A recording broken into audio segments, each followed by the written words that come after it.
खुदावंद के कलाम में लिखा है, मुकाशफा 2 बाब उसकी 16वीं आयत में, बस तौबा कर, नहीं तो मैं तेरे पास जल्द आकर अपने मुंह की तलवार से उनके साथ लड़ूंगा। ये होली स्पिरिट की बात है। जब होली स्पिरिट लड़ता है तो कैसे? क्या वो लड़ाई करने वाला है? वो है, इसलिए कि खुदावंद के कलाम में लिखा है, खुदावंद साहिबे जंग है। हमारा खुदावंद खुद, जो हमारा कमांडर है अबलीस के साथ लड़ाई में, वो खुद जंग लड़ता है। आमीन।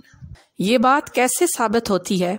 जब बनी इसराइल लड़ने के लिए जाते थे खुदावंद की लड़ाई, तो खुदावंद सबसे पहले आगे होता था।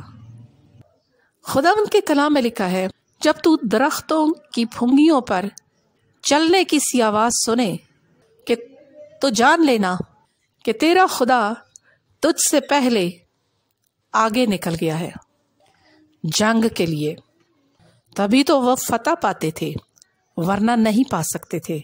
जब खुदावंद उनके साथ नहीं होता था तो वो फतह नहीं पाते थे। आई के मुकाम पर जब बनी इसराइल ने लड़ाई की, हालांकि वो जानते थे कि खुदावंद ने मना किया है, क्योंकि उसने कहा था, मैं अब तुम्हारे साथ नहीं हूं। जब वो शोखी से चले गए तो मार खाई, उनमें से काफी सारे मर गए। हमें ये बात समझ लेनी है कि जब खुदावंद साथ नहीं होता तो फतह नहीं होती। चाहे हम जितना भी ताकतवर अपने आप को समझें या कितने ही हथियारों के साथ हों, बात यह है कि बनी इसराइल क्यों शिकस्त खाते थे? जब खुदावंद साथ नहीं होता था। और खुदावंद साथ क्यों नहीं होता था? जब वो गुनाह करते थे, तब उनके गुनाह की वजह से दूसरी कौमें फतह पाती थी। खुदावंद उनको सजा के तौर पर हवाला कर देता था। ये उनकी सजा होती थी और दूसरी कौमें फख्र करती थी, ओ हम जीत गए। लेकिन बात यह है कि खुदावंद के हुजूर कौमें डोल की महज एक बूंद की मानंद है।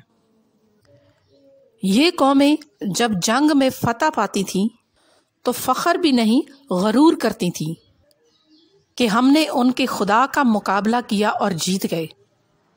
खुदा का कौन मुकाबला कर सकता है?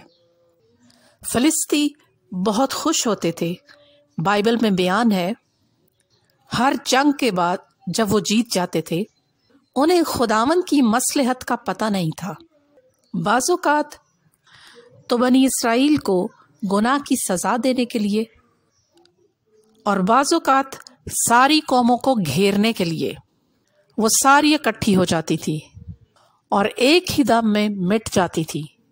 बनी इसराइल से बड़े बड़े लश्करों ने शिकस्त खाई। बाइबल में बयान है, एक छोटी सी गाने बजाने वाली जमात के आगे जो खुदावंद की परस्तिश कर रही थी, उनके आगे पूरा लश्कर जो बहुत ज्यादा था मर मिटा। ये खुदावंद के काम है। ये अजीब है।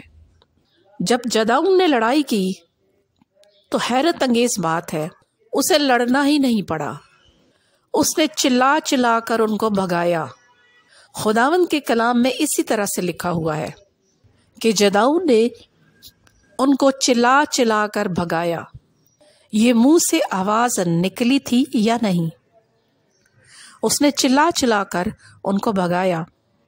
खुदावंद अपने मुंह की तलवार से उनके साथ लड़ेगा, ये कलाम में लिखा हुआ है। अब एक और मौके पर जब यरीहो की दीवार गिरी थी, तब भी उन्होंने ललकारा, मुंह से आवाज निकाली, तो अबलीस के कले ढह गए। वो दीवार बिल्कुल गिर पड़ी जो शहर के गिरदा गिर्द थी और बनी इसराइल ने फतह पाई। खुदावंद मुंह की तलवार के साथ कैसे लड़ता है?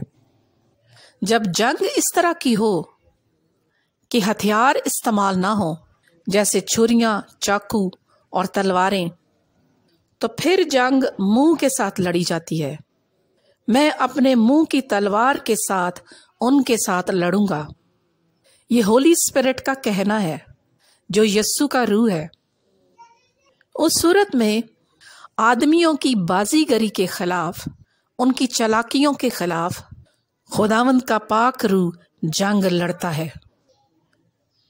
وہ اپنے لوگوں کو بھی استعمال کرتا ہے اپنی رہنمائی میں، یعنی رول قدس اپنے لوگوں کو اپنی رہنمائی میں استعمال کرتا ہے تاکہ ابلیس کے ساتھ لڑیں۔ جب آدمیوں کی بازی گری ہوتی ہے تو خداوند کا کلام کہتا ہے، میں تمہیں ایسی زبان اور حکمت دوں گا کہ کسی کو خلاف کہنے یا سامنا کرنے کا مقدور نہ ہوگا۔ یہ ہمارے لیے خدا کی برکت ہے۔